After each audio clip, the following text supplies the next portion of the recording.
السلام علیکم دوستوں، میں ہوں کاشف قمر اور آپ موجود ہیں اسلامک نیٹ ورک پہ۔ دوستوں، اسلامک نیٹ ورک میں ہم کتاب مشکوٰۃ المصابیح کا مطالعہ کر رہے ہیں اور اس میں اب تک ہم نے مختلف ابواب پڑھ لیے ہیں اور پہلا جو ہے والیوم وہ بھی ہم نے پڑھ لیا ہے، پہلی جلد ہم پڑھ چکے ہیں اور اب دوسری جلد جاری ہے اور اس میں جو ہے چیپٹر ہے کتاب الدعوات، دعاؤں کے بیان کے حوالے سے جو چیپٹر ہے، اور اس کا جو سب چیپٹر ہے وہ ہے استغفار و توبہ کا بیان۔ استغفار اور توبہ کا بیان۔ حدیث نمبر ہے 2323۔ ابو ہریرہ رضی اللہ تعالیٰ عنہ بیان کرتے ہیں کہ رسول اللہ صلی اللہ علیہ وسلم نے فرمایا، اللہ کی قسم میں دن میں 70 بار سے زیادہ اللہ سے مغفرت طلب کرتا ہوں اور اس کے حضور توبہ کرتا ہوں۔ حدیث نمبر 2324۔ اغر المزنی رضی اللہ تعالیٰ عنہ بیان کرتے ہیں کہ رسول اللہ صلی اللہ علیہ وسلم نے فرمایا، میرے دل پر پردہ سا آ جاتا ہے اور میں دن میں 100 مرتبہ اللہ سے مغفرت طلب کرتا ہوں۔ حدیث نمبر 2325۔ اغر المزنی بیان کرتے ہیں کہ رسول اللہ صلی اللہ علیہ وسلم نے فرمایا، لوگو اللہ کے حضور توبہ کرو کیونکہ میں دن میں 100 مرتبہ اللہ کے حضور توبہ کرتا ہوں۔ حدیث نمبر 2326۔ ابو ذر رضی اللہ تعالیٰ عنہ بیان کرتے ہیں کہ رسول اللہ صلی اللہ علیہ وسلم نے اس حدیث میں جو اللہ تبارک و تعالیٰ سے روایت کرتے ہیں فرمایا کہ اللہ تعالیٰ نے فرمایا، میرے بندو، میں نے ظلم کرنا اپنے اوپر حرام قرار دیا ہے اور اسے تمہارے مابین بھی حرام کیا ہے، تم باہم ظلم نہ کرو۔ میرے بندو، تم سب گمراہ تھے بجوز اس کے جس سے میں ہدایت عطا کروں، تم مجھ سے ہدایت طلب کرو، میں تمہیں ہدایت عطا کروں گا۔ میرے بندو، تم سب بھوکے تھے بجز اس کے جس سے میں کھلاؤں، تم مجھ سے کھانا طلب کرو، میں تمہیں کھلاؤں گا۔ میرے بندو، تم سب لباس کے بغیر تھے بجز اس کے جس سے میں لباس عطا کروں، تو مجھ سے لباس طلب کرو، میں تمہیں لباس عطا کروں گا۔ میرے بندو، تم دن رات خطائیں کرتے ہو اور سارے گناہ میں معاف کرتا ہوں، تم مجھ سے مغفرت طلب کرو، میں تمہیں بخش دوں گا۔ میرے بندو، اگر تم مجھے نقصان پہنچانا چاہو تو تم مجھے نقصان نہیں پہنچا سکتے، اور اگر تم مجھے فائدہ پہنچانا چاہو تو تم مجھے فائدہ نہیں پہنچا سکتے۔ میرے بندو، اگر تم سب جن و انس اس شخص کی طرح ہو جاؤ جو تم میں سب سے زیادہ متقی ہے تو اس سے میری بادشاہت میں کچھ اضافہ نہیں ہوگا۔ میرے بندو، اگر تم سب جن و انس اس شخص کی طرح ہو جاؤ جو تم میں سب سے زیادہ فاجر و گناہ گار ہے تو اس سے بھی میری بادشاہت میں ذرا کمی نہیں ہوگی۔ میرے بندو، اگر تم سب جن و انس ایک میدان میں کھڑے ہو کر مجھ سے سوال کرو اور میں ہر انسان کی مراد پوری کر دوں تو اس سے میرے خزانوں میں صرف اتنی سی کمی آئے گی جیسے سمندر میں سوئی ڈال کر نکال لینے سے سمندر میں کمی آتی ہے۔ میرے بندو، یہ تمہارے اعمال ہی ہیں جنہیں میں نے محفوظ و شمار کر رکھا ہے، پھر میں روز قیامت انہی کے مطابق پورا بدلہ دوں گا۔ جو شخص خیر و بلائی پائے تو وہ اللہ کا شکر ادا کرے، اور جو شخص اس کے علاوہ کوئی اور چیز پائے تو پھر وہ اپنے آپ ہی کو ملامت کرے۔ حدیث نمبر 2327۔ ابو سعید خدری رضی اللہ تعالیٰ عنہ بیان کرتے ہیں کہ رسول اللہ صلی اللہ علیہ وسلم نے فرمایا، بنی اسرائیل میں ایک شخص تھا جو 99 انسان قتل کر چکا تھا۔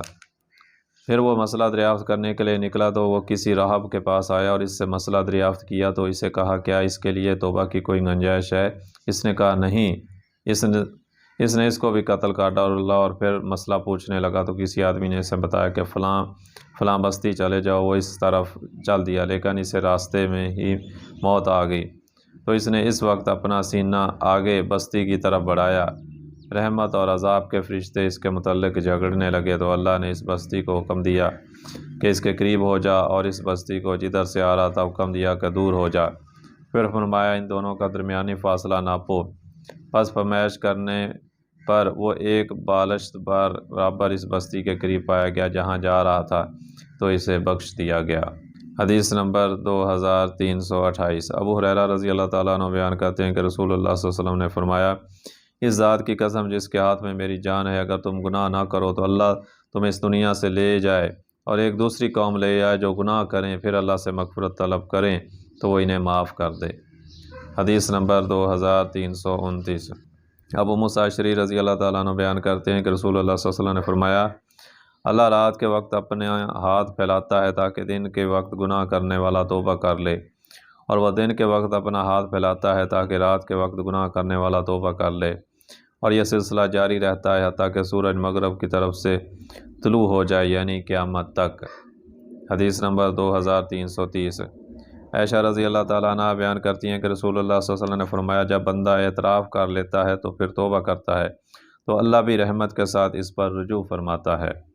حدیث نمبر 2331، ابو ہریرہ رضی اللہ تعالیٰ عنہ بیان کرتے ہیں کہ رسول اللہ صلی اللہ علیہ وسلم نے فرمایا، جس شخص نے سورج کے مغرب کی طرف طلوع ہونے یعنی قیامت قائم ہونے سے پہلے پہلے توبہ کر لی تو اللہ اس کی توبہ قبول فرما لیتا ہے۔ حدیث نمبر 2332، انس رضی اللہ تعالیٰ عنہ بیان کرتے ہیں کہ رسول اللہ صلی اللہ علیہ وسلم نے فرمایا، اللہ اپنے بندے کی توبہ سے جب وہ اس کے حضور توبہ کرتا ہے اس شخص سے بھی زیادہ خوش ہوتا ہے جس کی سواری کسی جنگل بیابان میں اس سے دور بھاگ گئی ہو، جبکہ اس کے کھانے پینے کا سامان بھی اس پر تھا، اور وہ سواری سے مایوس ہو کر ایک درخت کے سائے تلے لیٹ گیا کیونکہ وہ اپنی سواری سے تو مایوس ہو چکا تھا۔ وہ اسی کرب میں تھا کہ اچانک دیکھتا ہے کہ سواری اس کے پاس کھڑی ہے۔ اس نے اس کی مہار تھامی، پھر شدت فرحت سے کہا، اے اللہ تو میرا بندہ ہے اور میں تیرا رب ہوں، اور شدت فرحت کی وجہ سے وہ غلط کہہ بیٹھا۔ حدیث نمبر 2333، ابو ہریرہ رضی اللہ تعالیٰ عنہ بیان کرتے ہیں کہ رسول اللہ صلی اللہ علیہ وسلم نے فرمایا، بندہ گناہ کرتا ہے تو کہتا ہے، رب جی میں گناہ کر بیٹھا ہوں تو اسے بخش دے، تو اس کا رب فرماتا ہے، کیا میرا بندہ جانتا ہے کہ اس کا کوئی رب ہے جو گناہ بخشتا ہے اور اس کی وجہ سے مواخذہ بھی کر سکتا ہے؟ میں نے اپنے بندے کو بخش دیا۔ پھر جس قدر اللہ چاہتا ہے وہ شخص گناہ سے باز رہتا ہے، لیکن پھر گناہ کر لیتا ہے اور کہتا ہے، رب جی میں گناہ کر بیٹھا ہوں، اسے معاف فرما دے، تو اللہ تعالیٰ فرماتا ہے، کیا میرا بندہ جانتا ہے کہ اس کا ایک رب ہے جو گناہ بخش سکتا ہے اور اس پر مواخذہ بھی کر سکتا ہے؟ میں نے اپنے بندے کو بخش دیا۔ پھر جس قدر اللہ چاہتا ہے وہ باز رہتا ہے، لیکن پھر گناہ کر بیٹھتا ہے تو کہتا ہے، رب جی میں ایک اور گناہ کر بیٹھا ہوں، مجھے معاف فرما دے، تو اللہ تعالیٰ فرماتا ہے، کیا میرا بندہ جانتا ہے کہ اس کا ایک رب ہے جو گناہ معاف کر سکتا ہے اور اس پر مواخذہ بھی کر سکتا ہے؟ میں اپنے بندے کو معاف کر دیا، وہ جو چاہے سو کرے۔ حدیث نمبر 2334، جندب رضی اللہ تعالیٰ عنہ سے روایت ہے کہ رسول اللہ صلی اللہ علیہ وسلم نے حدیث بیان کی کہ کسی آدمی نے کہا، اللہ کی قسم اللہ فلاں شخص کو معاف نہیں کرے گا، تو اللہ تعالیٰ نے فرمایا، وہ کون ہے جو مجھ پر قسم اٹھاتا ہے کہ میں فلاں شخص کو معاف نہیں کروں گا؟ میں نے اسے تو معاف کر دیا اور تیرے اعمال ضائع کر دیے، یا جیسا آپ صلی اللہ علیہ وسلم نے فرمایا۔ حدیث نمبر 2335، شداد بن اوس بیان کرتے ہیں کہ رسول اللہ صلی اللہ علیہ وسلم نے فرمایا، سید الاستغفار یوں ہے کہ تم کہو، اے اللہ تو میرا رب ہے، تیرے سوا کوئی معبود برحق نہیں، تو نے مجھے پیدا فرمایا، میں تیرا بندہ ہوں، میں اپنی استطاعت کے مطابق تیرے عہد اور وعدے پر قائم ہوں، میں نے جو کچھ کیا اس کے شر سے تیری پناہ چاہتا ہوں، آپ کے جو انعامات مجھ پر ہیں میں ان کا اقرار کرتا ہوں اور اپنے گناہوں کا بھی اقرار کرتا ہوں، مجھے بخش دے کیونکہ صرف تو ہی گناہ معاف کر سکتا ہے۔ اور آپ صلی اللہ علیہ وسلم نے فرمایا، جو شخص ان کلمات پر یقین رکھتے ہوئے دن کے وقت انہیں پڑھے اور اسی روز شام ہونے سے پہلے فوت ہو جائے تو وہ شخص جنتی ہے، اور جو شخص ان کلمات پر یقین رکھتا ہو، شام کے وقت انہیں پڑھے اور صبح ہونے سے پہلے فوت ہو جائے تو وہ جنتی ہے۔ حدیث نمبر 2336، انس رضی اللہ تعالیٰ عنہ بیان کرتے ہیں کہ رسول اللہ صلی اللہ علیہ وسلم نے فرمایا، اللہ تعالیٰ فرماتا ہے، ابن آدم جب تک تو مجھ سے دعا کرتا رہے گا اور مجھ سے بخشش کی امید رکھے گا تو میں تمہیں معاف کرتا رہوں گا، خواہ تمہارے گناہ کتنے ہی زیادہ کیوں نہ ہوں، اس کی مجھے کوئی پرواہ نہیں۔ ابن آدم اگر تیرا گناہ آسمان کے ابر کناروں تک پہنچ جائے پھر تو مجھ سے مغفرت طلب کرے تو میں تمہیں معاف کر دوں گا اور مجھے اس کی کوئی پرواہ نہیں۔ ابن آدم اگر تو زمین کے بھرنے کے برابر گناہ کر کے میرے پاس آئے لیکن تو نے میرے ساتھ کسی کو شریک نہ ٹھہرایا ہو تو میں اتنی ہی مقدار میں مغفرت لے کر تمہارے پاس آؤں گا۔ حدیث نمبر 2337، امام احمد اور امام دارمی نے اسے ابو ذر سے روایت کیا اور امام ترمذی نے فرمایا یہ حدیث حسن غریب ہے۔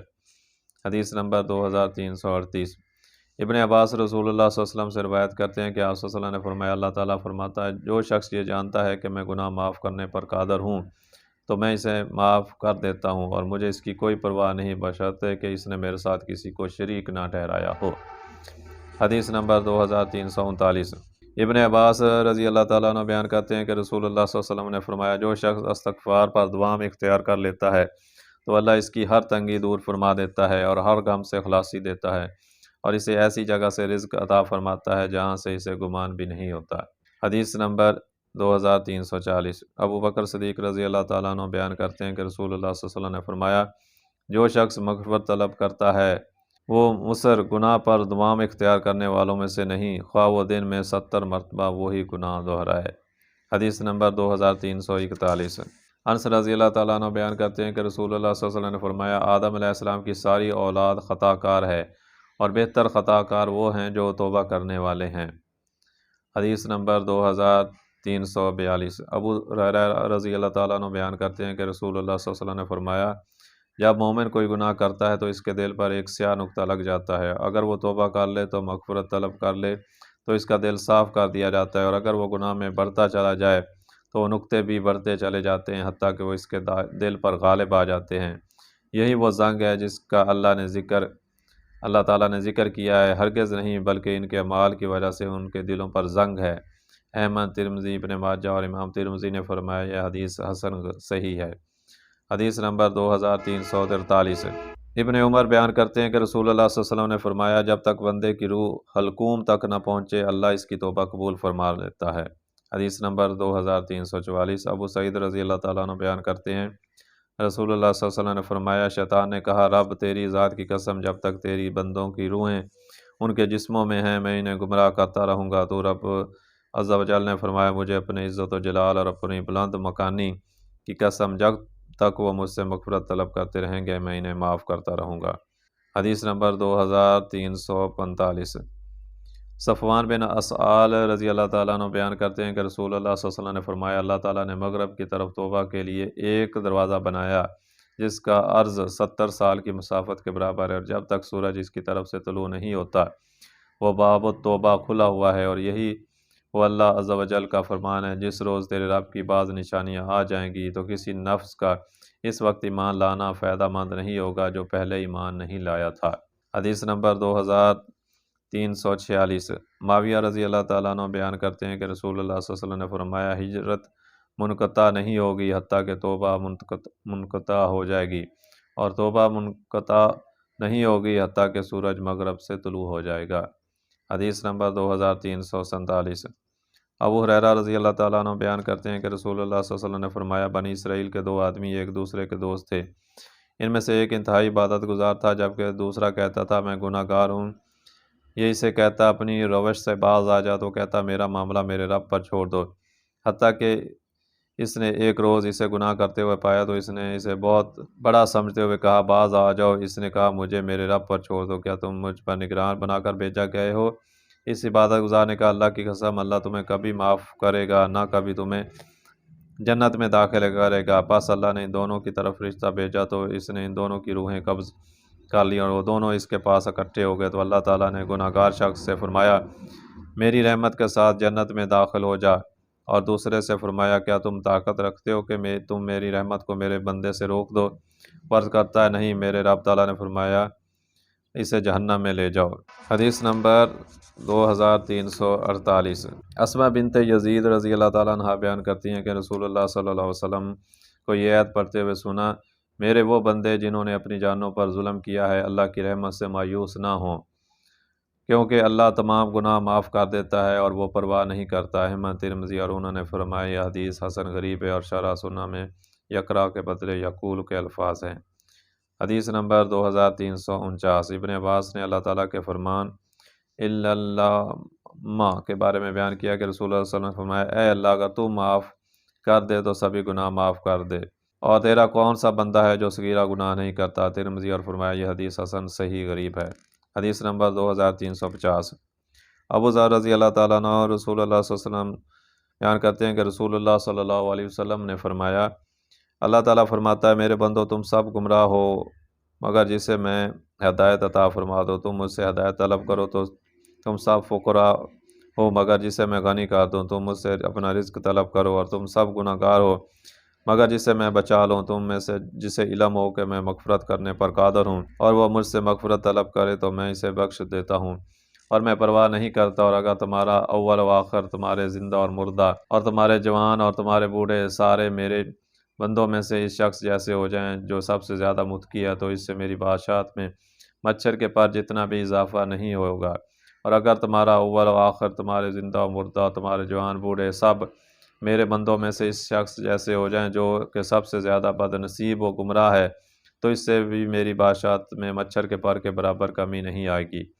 اور اگر تمہارا اول و آخر، تمہارے زندہ و مردہ اور تمام جوان بوڑھے سب ایک میدان میں اکٹھے ہو جائیں، پھر تم میں سے ہر انسان جی بھر کر مانگ لے اور میں تم میں سے ہر سائل کو دے دوں، تو اس سے میری بادشاہت میں اتنا ہی فرق آئے گا جیسے تم میں سے کوئی سمندر کے پاس سے گزرے اور اس میں ایک سوئی ڈبو کر باہر نکالے، اس لیے کہ میں سخی داتا ہوں، جو چاہتا ہوں کر گزرتا ہوں، میرا عطا کرنا کلام ہے اور میرا عذاب کرنا بھی کلام ہے، کسی چیز کے بارے میں میرا امر تو بس اتنا ہے کہ میں جب ارادہ کرتا ہوں تو میں اس کے بارے میں یہی کہتا ہوں کہ ہو جا تو وہ ہو جاتا ہے۔ حدیث نمبر 2351۔ انس رضی اللہ تعالیٰ عنہ نبی صلی اللہ علیہ وسلم سے روایت کرتے ہیں کہ آپ صلی اللہ علیہ وسلم نے آیت پڑھی، وہ اللہ تعالیٰ اہل تقوی اور اہل مغفرت ہے، تو آپ صلی اللہ علیہ وسلم نے فرمایا تمہارا رب فرماتا ہے میں اس لائق ہوں کہ مجھ سے ڈرا جائے، جو شخص مجھ سے ڈرتا ہے تو پھر میں اس کا اہل ہوں کہ میں اسے بخش دوں۔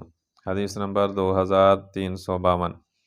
ابن عمر رضی اللہ تعالیٰ عنہ بیان کرتے ہیں کہ ہم رسول اللہ صلی اللہ علیہ وسلم کو ایک مجلس میں 100 مرتبہ یہ فرماتے ہوئے سنا، میرے رب مجھے بخش دے، مجھ پر رجوع فرما، بے شک تو توبہ قبول کرنے والا بخشنے والا ہے، شمار کیا کرتے تھے۔ حدیث نمبر 2353۔ نبی صلی اللہ علیہ وسلم کے آزاد کردہ غلام زید رضی اللہ تعالیٰ عنہ کے پوتے بلال بن یسار بیان کرتے ہیں کہ میرے والد یسار نے میرے دادا زید سے روایت کیا کہ انہوں نے رسول اللہ صلی اللہ علیہ وسلم کو فرماتے ہوئے سنا، جو شخص یہ دعا پڑھے، میں اللہ سے مغفرت طلب کرتا ہوں جس کے سوا کوئی معبود برحق نہیں اور وہ زندہ اور قائم رکھنے والا ہے، اور میں اس کے حضور توبہ کرتا ہوں تو اسے بخش دیا جاتا ہے، خواہ وہ میدان جہاد سے فرار ہوا ہو۔ ترمذی، ابو داؤد۔ لیکن ابو داؤد کی روایت میں ہے کہ حلال بن یسار، اور امام ترمذی نے فرمایا یہ حدیث غریب ہے۔ حدیث نمبر 2354۔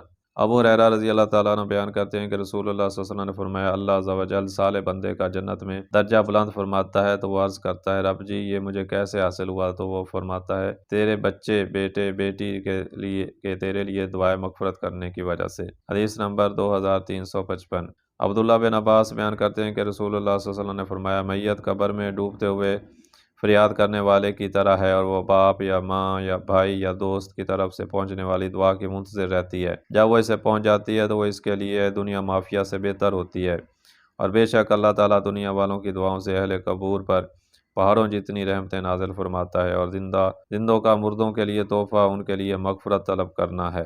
حدیث نمبر 2356۔ عبداللہ بن بصر بیان کرتے ہیں کہ رسول اللہ صلی اللہ علیہ وسلم نے فرمایا اس شخص کے لیے خوشخبری ہو جو اپنا نامہ اعمال میں بہت زیادہ استغفار پائے۔ حدیث نمبر 2357۔ عائشہ رضی اللہ تعالیٰ عنہ سے روایت ہے کہ نبی صلی اللہ علیہ وسلم یہ دعا کرتے تھے، اے اللہ مجھے ان لوگوں میں شامل فرما کہ جب وہ نیکی کرتے ہیں تو خوش ہو جاتے ہیں، اور جب کوئی غلطی کر بیٹھتے ہیں تو مغفرت طلب کرتے ہیں۔ حدیث نمبر 2358۔ حارث بن سعید رضی اللہ تعالیٰ عنہ بیان کرتے ہیں کہ عبداللہ بن مسعود نے ہمیں 2 حدیثیں بیان کی، ان میں سے ایک رسول اللہ صلی اللہ علیہ وسلم کی طرف سے مرفوع اور دوسری اپنی طرف سے موقوف۔ فرمایا مومن اپنے گناہوں کو یوں سمجھتا ہے جیسے وہ کسی پہاڑ کے نیچے بیٹھا ہو اور وہ ڈرتا ہے کہ اس پر گر پڑے گا، جبکہ فاجر شخص اپنے گناہوں کو یوں سمجھتا ہے جیسے مکھی اس کی ناک پر بیٹھ گئی ہو۔ پھر انہوں نے ہاتھ کے اشارے سے اپنے آپ سے مکھی اڑا کر دکھائی، پھر انہوں نے کہا میں رسول اللہ صلی اللہ علیہ وسلم کو فرماتے ہوئے سنا، اللہ اپنے مومن بندے کی توبہ سے اس شخص کے سے بھی زیادہ خوش ہوتا ہے جو کسی مہلک بیابان میں پڑاؤ ڈالے اور اس کے ساتھ اس کی سواری ہو جس پر اس کا کھانا پینا ہو۔ اس نے اپنا سا رکھا اور سو گیا، جب وہ بیدار ہوا تو اس کی سواری کہیں جا چکی تھی، اور اسے تلاش کیا حتیٰ کہ جب گرمی پیاس یا جو اللہ نے چاہا اس پر شدید ہو گئی تو اس نے کہا میں اپنی اسی پہلی جگہ پر واپس جاتا ہوں اور سو جاتا ہوں حتیٰ کہ میں فوت ہو جاؤں۔ اس نے اپنا بازو اپنے سر پر رکھا تاکہ وہ فوت ہو جائے۔ وہ بیدار ہوا تو اس کی سواری اس کے پاس کھڑی تھی اور اس کے کھانے پینے کا سامان بھی اس پر موجود تھا۔ اللہ مومن بندے کی توبہ سے اس آدمی سے بھی زیادہ خوش ہوتا ہے جسے اپنی سواری اور اپنا زاد راہ ملنے پر خوشی ہوتی ہے۔ امام مسلم نے اسے رسول اللہ صلی اللہ علیہ وسلم سے فقط مرفوع روایت کیا ہے۔ حدیث نمبر 2359۔ علی رضی اللہ تعالیٰ عنہ بیان کرتے ہیں کہ رسول اللہ صلی اللہ علیہ وسلم نے فرمایا بے شک اللہ گناہ میں مبتلا بہت زیادہ توبہ کرنے والے مومن بندے کو پسند کرتا ہے۔ حدیث نمبر 2360۔ صوبان رضی اللہ تعالیٰ عنہ بیان کرتے ہیں کہ میں نے رسول اللہ صلی اللہ علیہ وسلم کو فرماتے ہوئے سنا، اس آیت میرے بندوں جنہوں نے اپنی جانوں پر ظلم کیا اللہ کی رحمت سے مایوس نہ ہونا کہ بدلے پوری دنیا کا مل جانا مجھے پسند نہیں۔ کسی آدمی نے عرض کیا تو جس نے شرک کیا، اور نبی صلی اللہ علیہ وسلم خاموش رہے، پھر آپ نے 3 مرتبہ فرمایا سن لو جس نے شرک کیا ہو۔ حدیث نمبر 2361۔ ابو ذر بیان کرتے ہیں کہ رسول اللہ صلی اللہ علیہ وسلم نے فرمایا اللہ تعالیٰ حجاب واقع ہونے سے پہلے تک اپنے بندوں کو بخشتا رہتا ہے۔ صحابہ نے عرض کیا اللہ کے رسول حجاب کیا ہے؟ آپ صلی اللہ علیہ وسلم نے فرمایا کوئی جان حالت شرک میں فوت ہو